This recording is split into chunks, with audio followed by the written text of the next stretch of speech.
Well, okay, welcome to today. So I kind of promised this last time.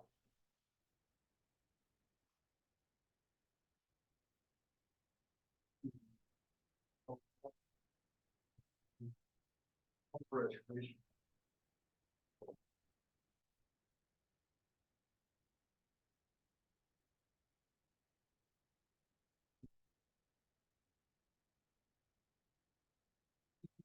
Uh,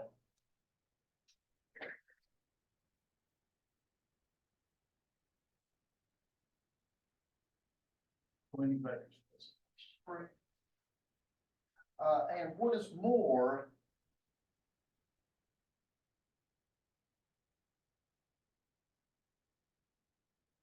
any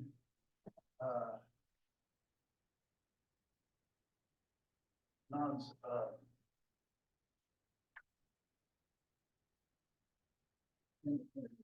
subset contains basic.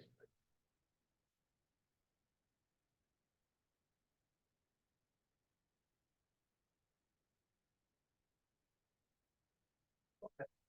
So let's kind of finish this off here.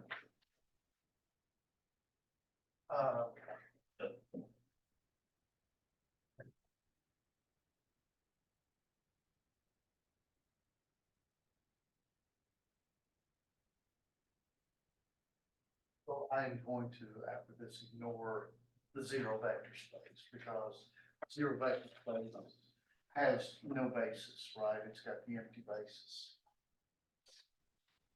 Okay, so I am going to so let's let maybe be non-zero. I claim there exists a linearly independent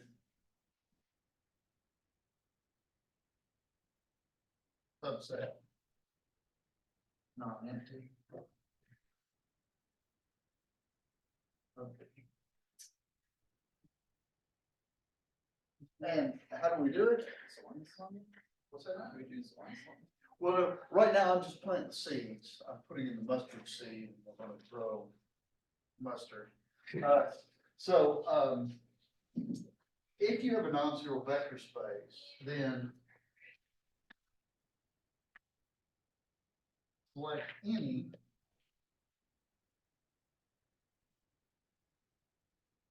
select any vector that's not zero. Such a thing has to exist because it's not zero. And I claim that by itself, B is linearly independent. Just as a single set. And here's my proof. If dV is equal to 0, then the inverse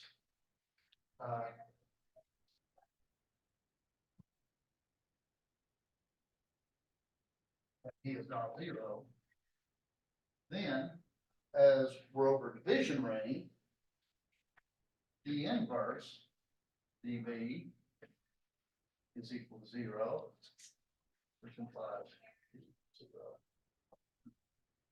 Okay. So D is 1. So the upshot of all this is, if you have a non-zero vector space, there is some linearly independent subset. So now I'm going to prove the stronger statement that if I have a linearly independent subset, then it's contained in a basis. So let V be a non-zero vector space. And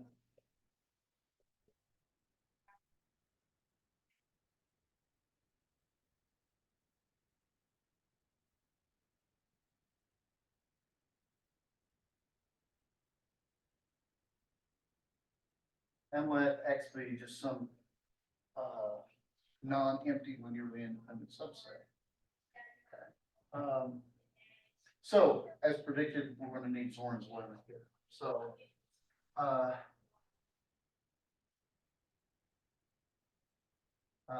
set of y contains x, well, this way.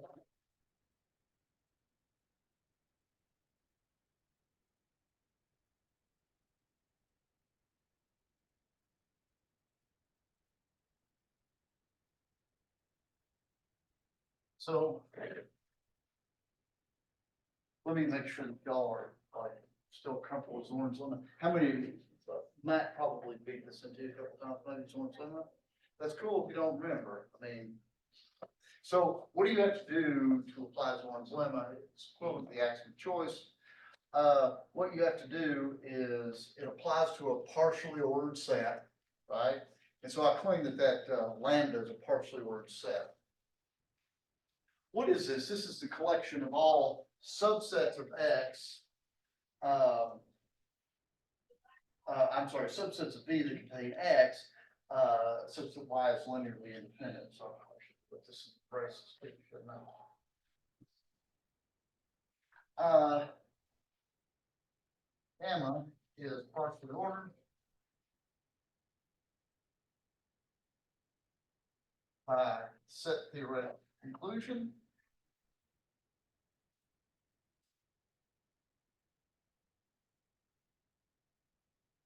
I would expect this to be a total order, right? Because I might have two sets that are incomparable, but it's partial order, right? Somebody okay with that? And to apply Zorn's lemma, what do I have to do? What has to be true of this partial ordered set? Any chain in it needs an upper bound. So any totally ordered subset. So let's let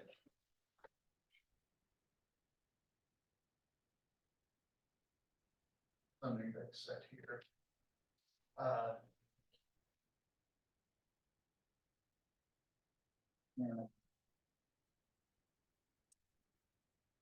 We need to show that every chain, every totally ordered subset has an upper bound that still lives in lambda. So any prescriptions for how about the union? So let's let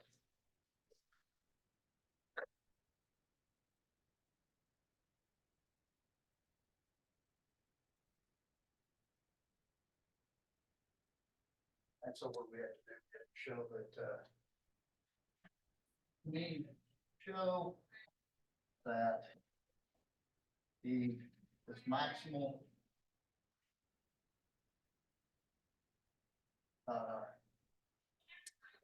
well, is an upper bound chain.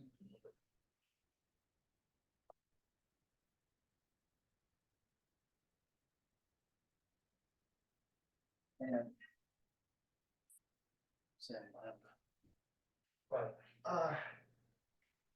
It's clear, isn't it, that it's an upper, it's clear, this much is clear.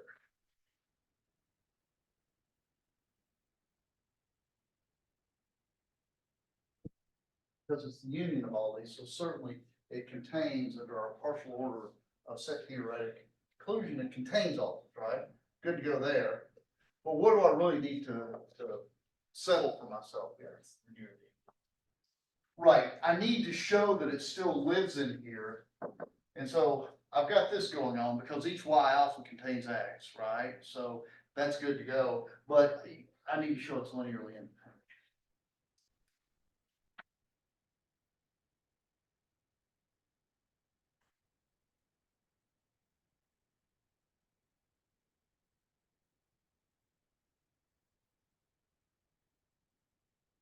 Okay, well, how do we do that? Well, I'm just going to straight up do what it means to be linearly independent. Suppose there exists a relation E1, B1, B2, B2, DK, DK equals 0 with DI, well, D, DI, and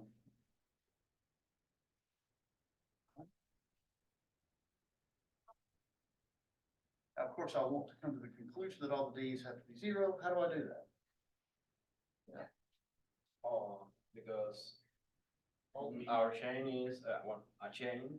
All the B's must be contained in some BK, YK. Okay, sorry.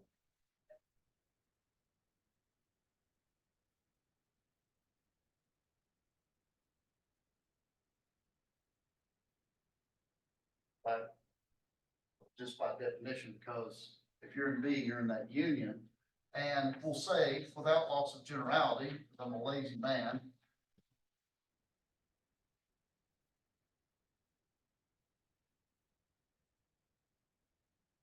right?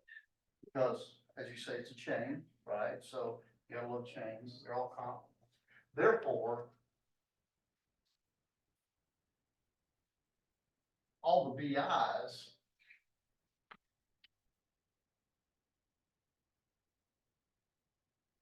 are all in Y alpha, which is a linearly independent set.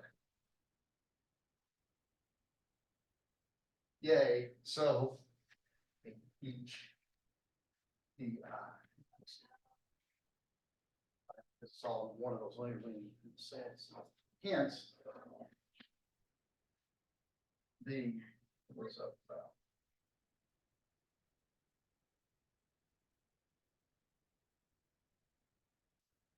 therefore, by Zorn,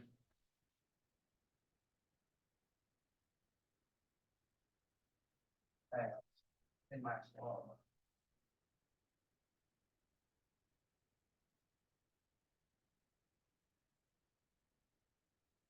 So B has a maximum linearly independent subset.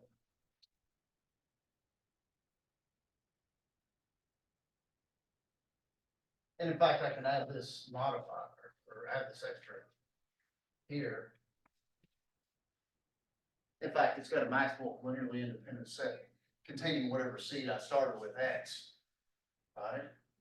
So by our previous result, and we finally, to finish this off, recall any, I think this is the last thing I proved last time, independent subset of B. If you have a vector space over a division, is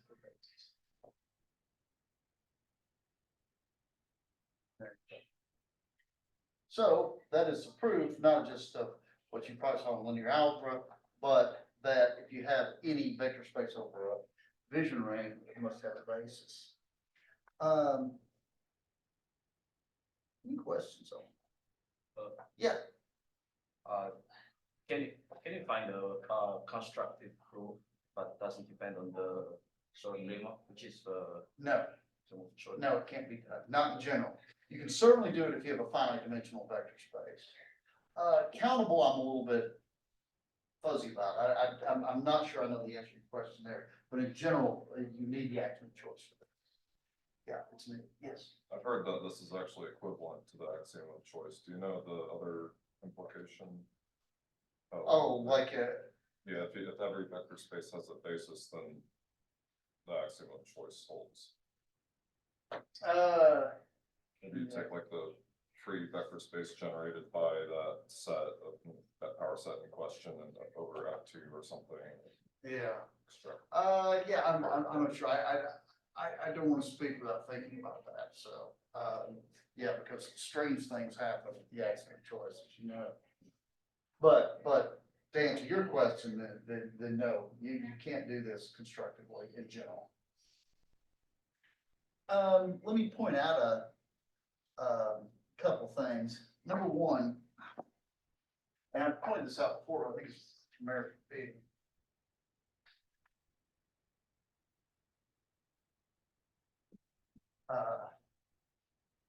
In general, if you have a linearly independent, a max independent subset of a free module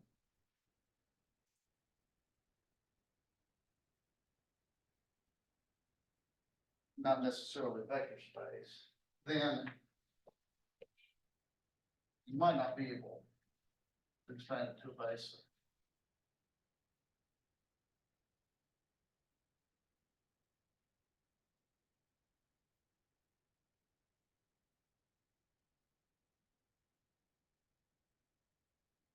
But let me give you a simple example.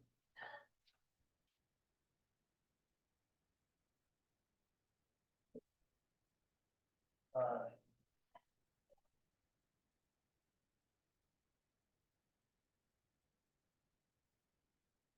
Z as a Z module has a single basis element, right?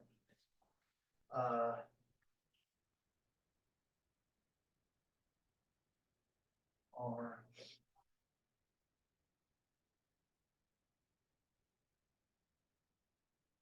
Z is a Z module, those are the basics, one or the other, right? If you pick, certainly zero is not a basis, it's not even linearly independent. And if you pick any number that's got absolute value bigger than one, there's no way you can multiply that number by something and get back to one, so you're gonna be missing stuff, right? 5 is a linearly independent subset.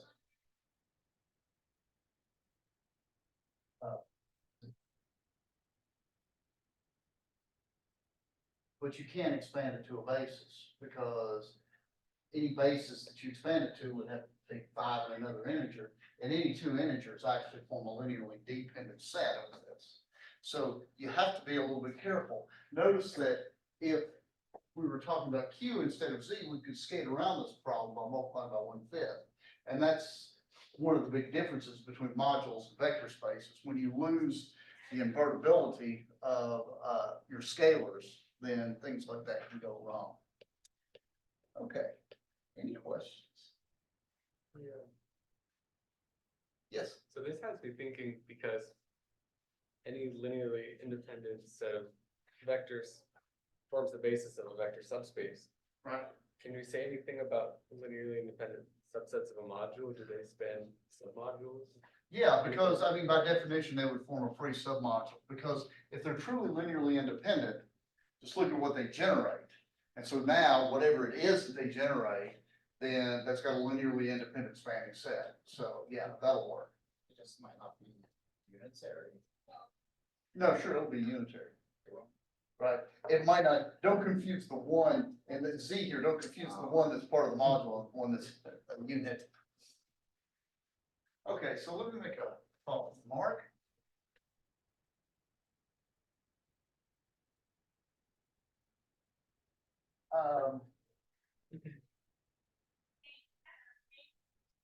Suppose R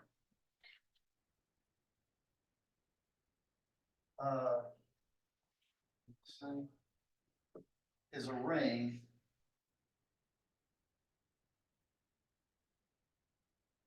that has a division ring.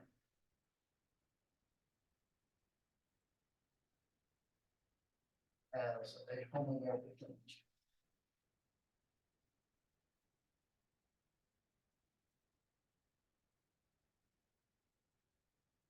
So on to, by the way, there's a large class of rings that this applies to. Can anybody tell me? Jim's favorite rings. Community. Oh, even bigger. Community rings. Community rings with identity always have this property, because all you have to do is mod out by maximal ideal and you get a field. Right? So in particular, whatever comes out of my mouth now will apply to a community ring with identity. Right? So if it's got a division ring as a homomorphic image, then R has the invariant dimension property.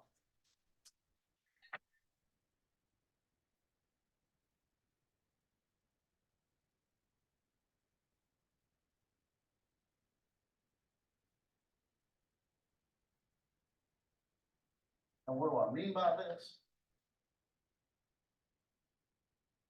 I mean that every free module has a unique rank.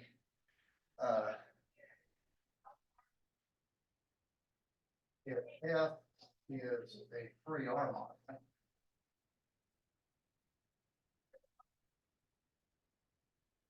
then any two bases are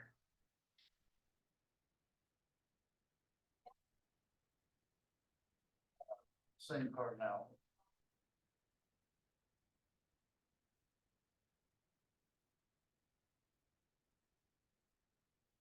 Kind of weird that this might not happen, but I gave you an example of my homework.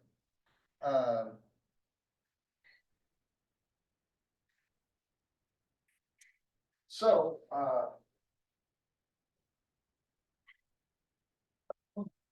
that is to say, an equivalent way to think about the invariant dimension property is this. If you have two free R modules, right? So you've got free modules, say E1 and E2. Then those two free modules are isomorphic if and only if they have the same rank, right? So if you have a commutative ring with identity, this will always happen, or more generally, if you have a ring that has a division ring, it's a homomorphic image, it'll have the invariant dimension property. But in your exercises for this week, we construct an example of a ring where you have well, in fact,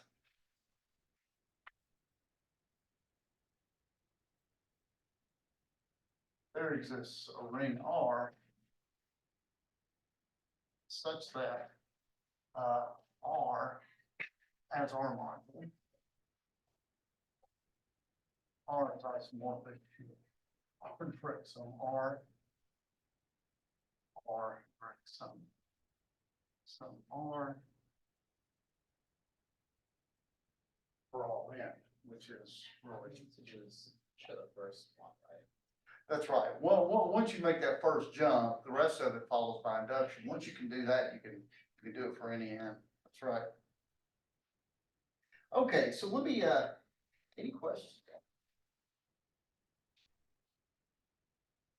Okay, so let me give you, I'm not really gonna go with that. I'll leave this last theorem as an exercise, but I suspect that you all have seen it before in a slightly, more specialized context. Theorem.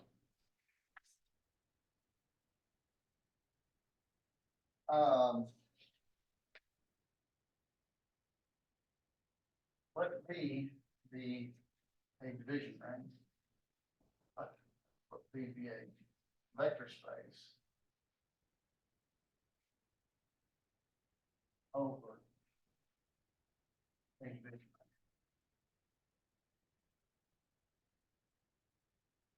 D and W and B in subspace.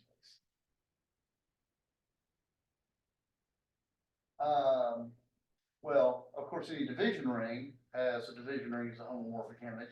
So this has the invariant dimension property. And in particular,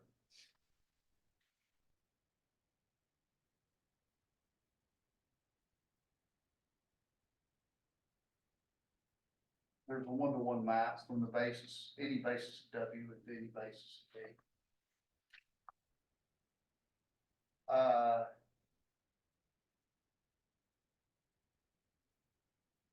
If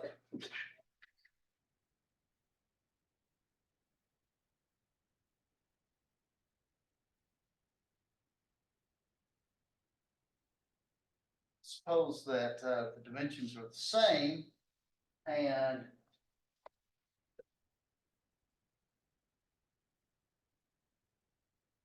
let's suppose that we're talking about finite dimensional vector spaces. Then they coincide, right? You definitely do need finite here. C.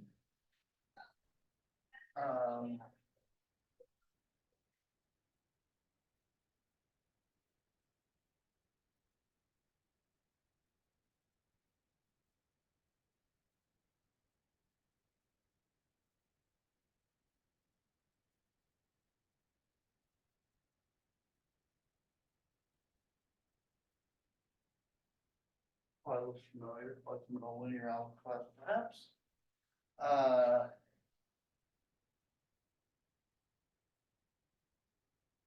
If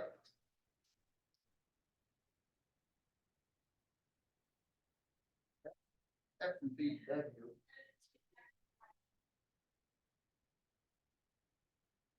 There's a linear transformation.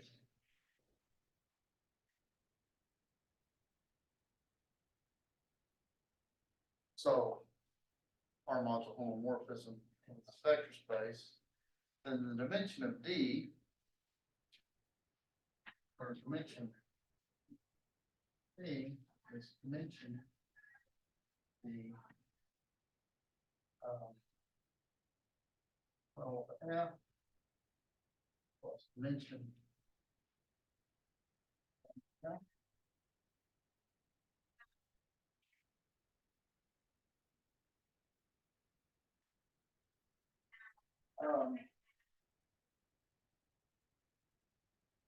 Um, that's certainly true the way it's written, but you, for D, you don't need the hypothesis that W is contained in B.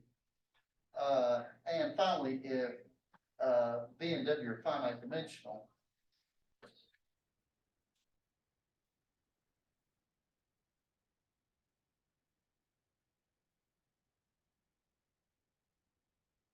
then, the dimension of B plus W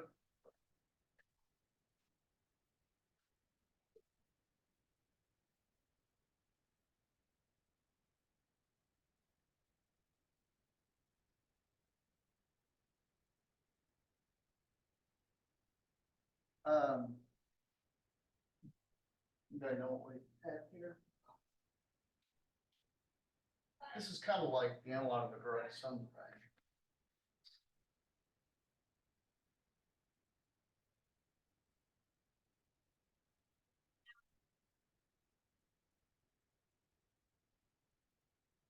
Right, so if the intersection is zero, and so if you get zero here, so you've got only the zero vector here, then this is essentially the direct sum.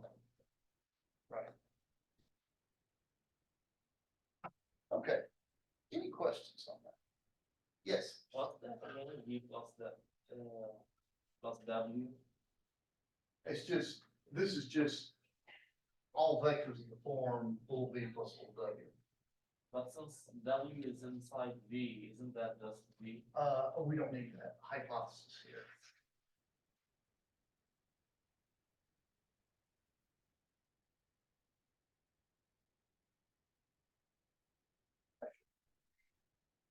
The last two you don't need that, right? You only get really the first three. Do they live in the, in the? Yeah, in some- universal vector space? Yeah, we're assuming that they live in some big parent vector space.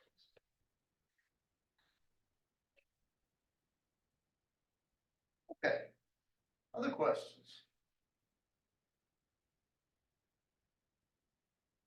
Okay, so how many of you had encountered free modules before at some point in your travels? Maybe, maybe not. So if you haven't encountered free, you probably haven't encountered these either.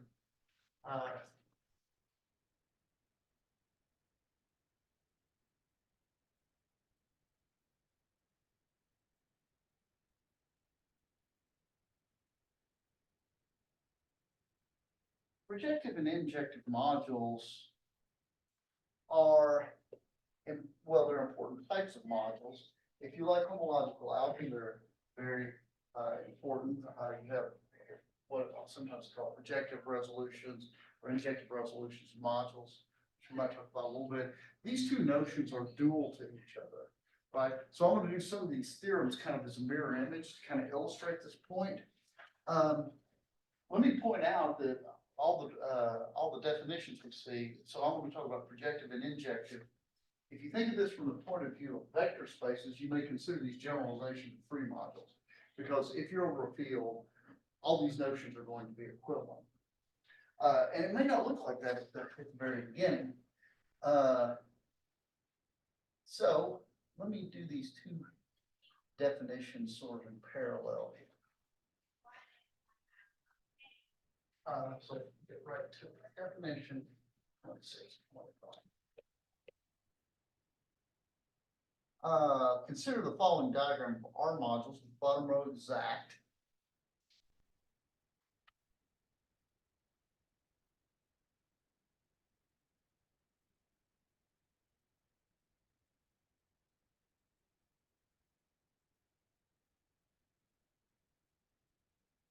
our homomorphisms. Bottom row exact.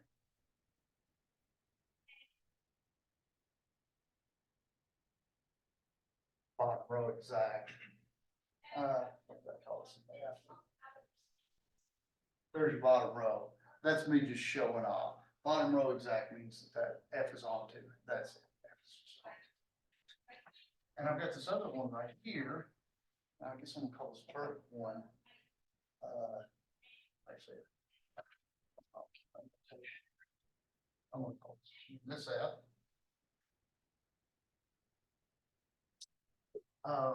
We say P is projected.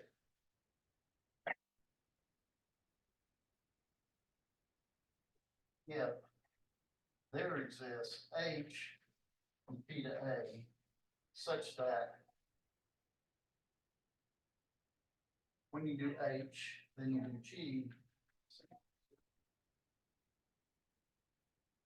In other words, what it needs to be projective is, so in a certain sense, B is sort of smaller than A, right? Because there's a onto homomorphism from A to B, and you've got some other garden variety homomorphism, something you pick at random from P to F.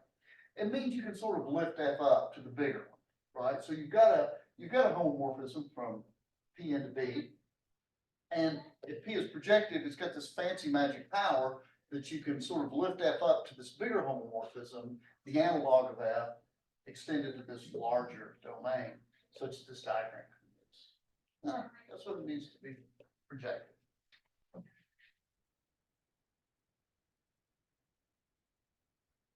By the way, of course, you know, I could just stand up here and draw little pictures, make diagrams all day. What should be, if you're doing mathematics, what should be like the first thing you would do when you make up such a definition? Something like this, it even exists. It exists, right? Exactly.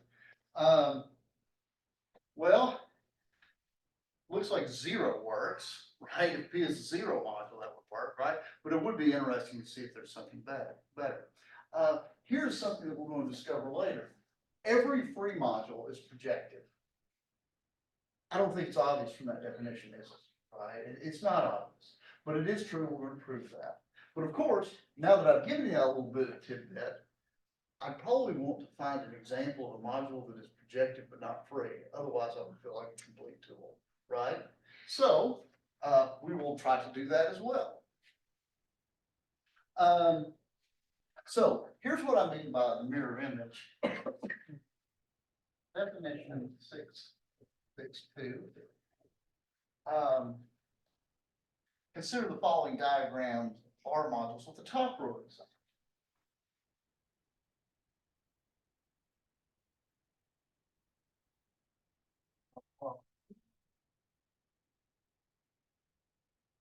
With the exact top row.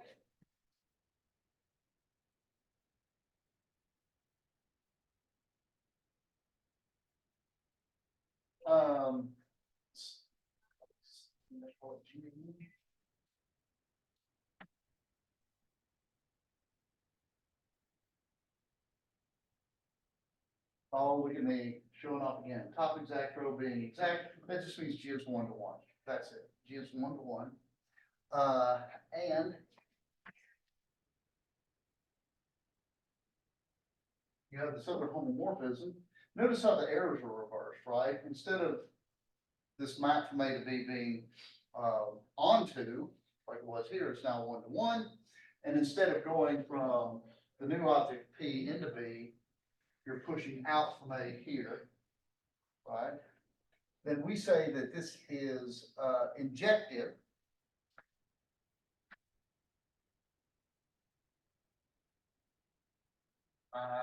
Is injective.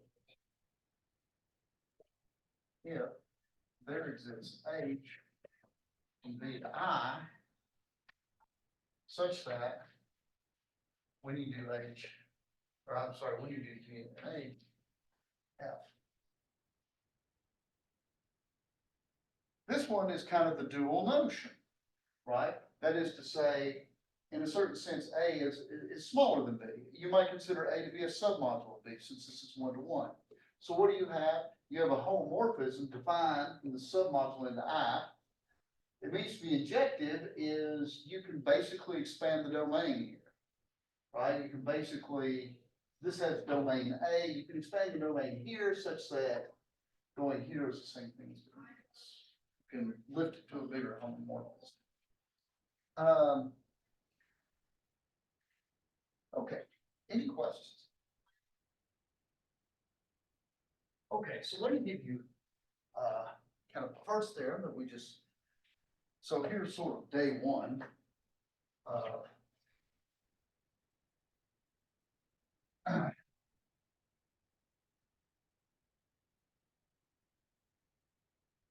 And of course, let me point out that 0 is an injective module, so they exist, but hopefully there'll be some interesting stuff here.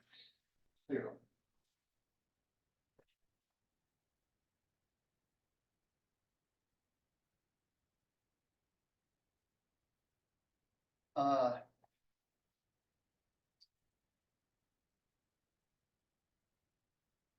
Every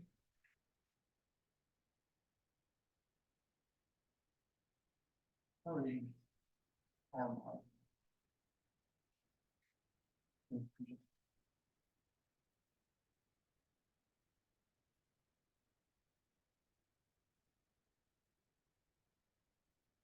Yes, Oh, sorry to interrupt, but I just want to get the quantification right. So is this, like, would you say that I is injective in, like, for an instance of A and B, or is it? Like, no, all for any things? diagram like this. So I is, if you have any diagram, if I is some fixed module, and given any diagram like this, you can always find the H. That's what it means, this to be injective, right? Got Okay. So every free module projection, let's do this. So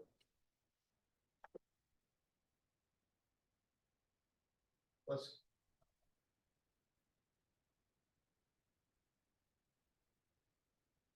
start with this diagram here, just like we did before.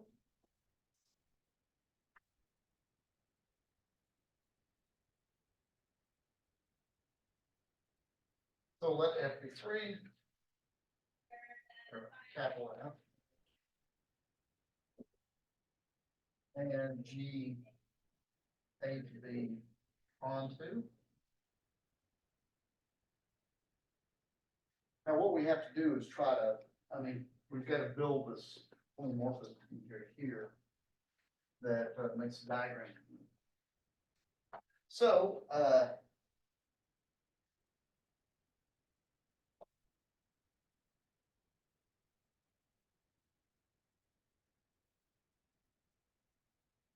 let F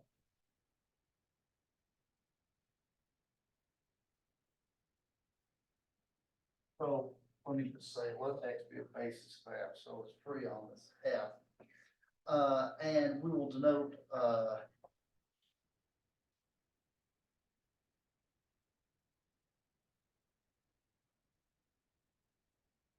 so this is just the canonical inclusion, from the basis, if you will, or this abstract set to its image in here, which is the basis of F, right? So since G is onto,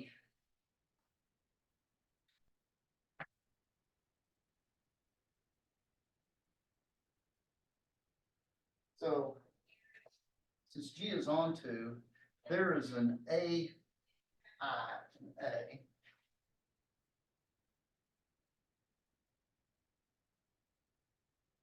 such that G of AI is F iota Xi.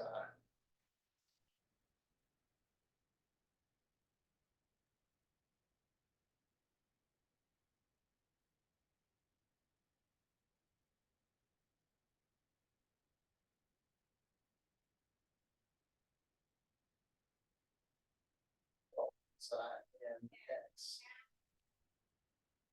Right, so let's kind of see what we're doing here. A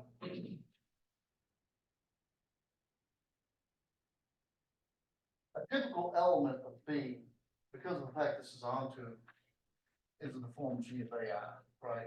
Because any element here has a preimage, right?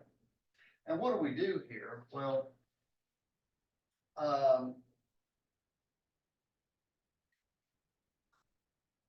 given an xi basis element here,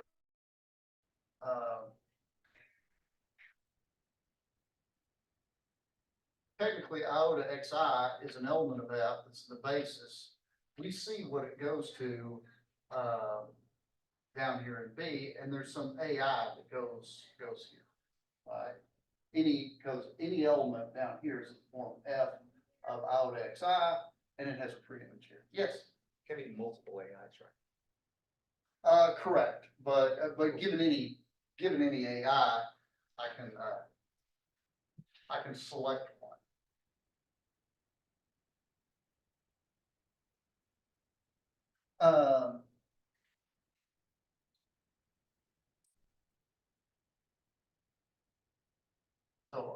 So that's a good point.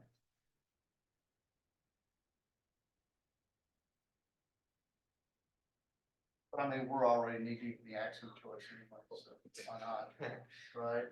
So, therefore, we have a function.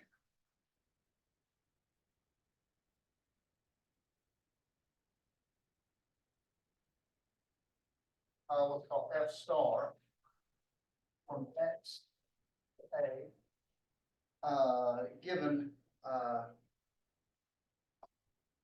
f star of xi is equal to AI, right? That is to say, take your xi, see what it looks like in f, and then take your chosen preimage here, right? This makes a function. And so since f is free, this induces our homomorphism.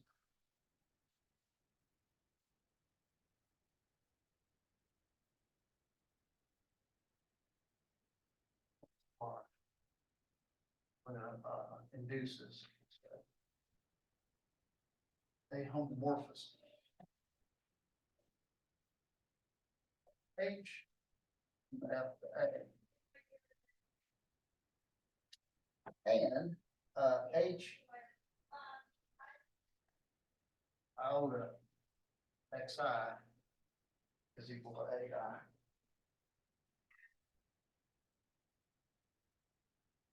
Therefore, you look at GH iota xi. This is equal to G of AI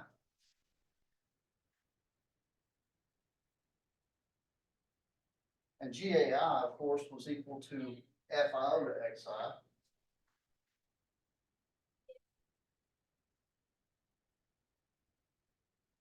So in other words,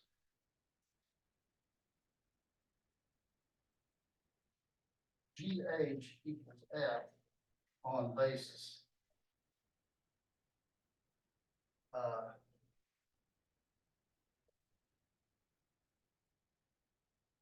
so both the functions G and H, and of course G and H are R module homomorphisms. They agree with F. GH and F agree on the basis elements, therefore GH equals F. And so we have that any free is projected. Okay. Any questions?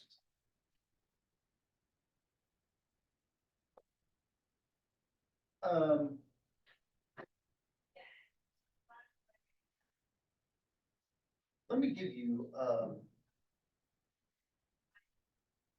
kind of a theorem here. Then I'm going to come back to divisible proofs here. I'm going to give you kind of a tandem theorem here.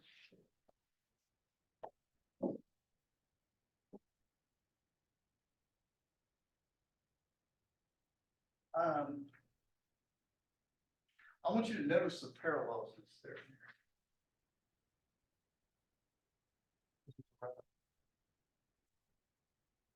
here. Beastly theorem here.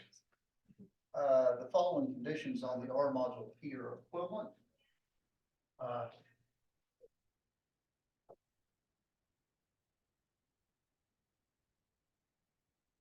Following are equivalent.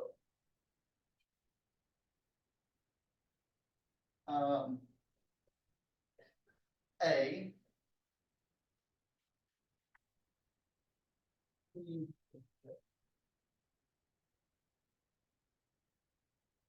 Okay. B. Every short exact sequence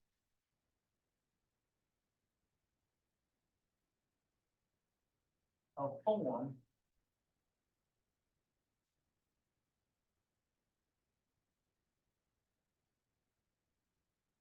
splits.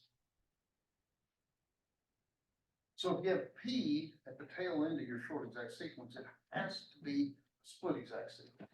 So you get the function that goes back here that composes the identity, or you equivalently, you get the function back here.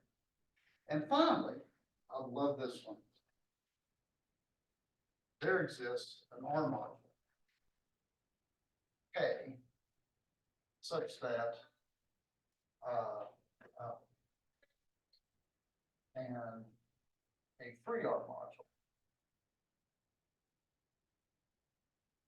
F such that F is isomorphic D direction. This is one of my favorite equivalent conditions for projective. It is the summand of a free. By the way, if we knew this going in, it's now clear that free implies projective, right? Because any free module is a summand of itself, right? Here is its dual theorem.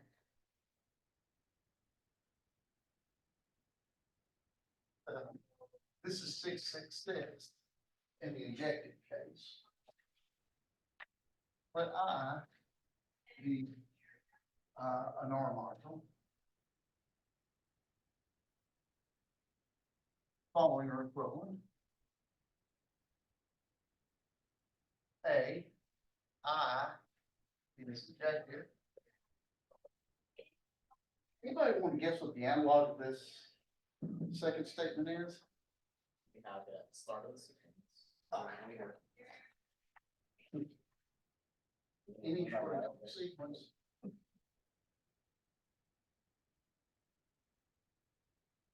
Of form 0, I, B, C splits.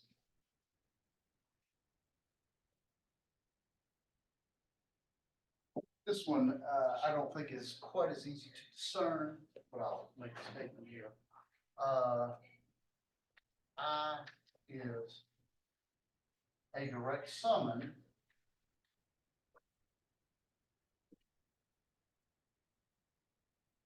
of any module of which it is a submodule. So for example, if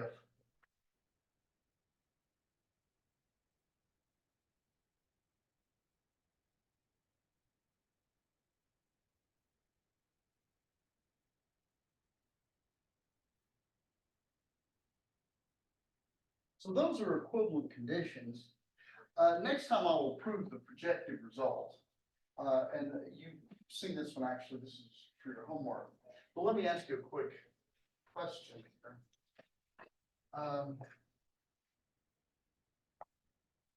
If you believe this theorem, it makes what I just proved easy. Because if you have a free module, then it's obviously a summand itself. But here's the question.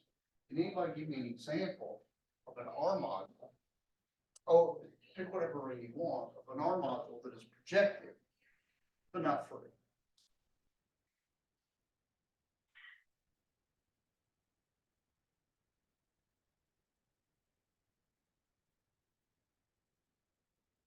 These are sometimes hard to pick out. Let me give you a first example.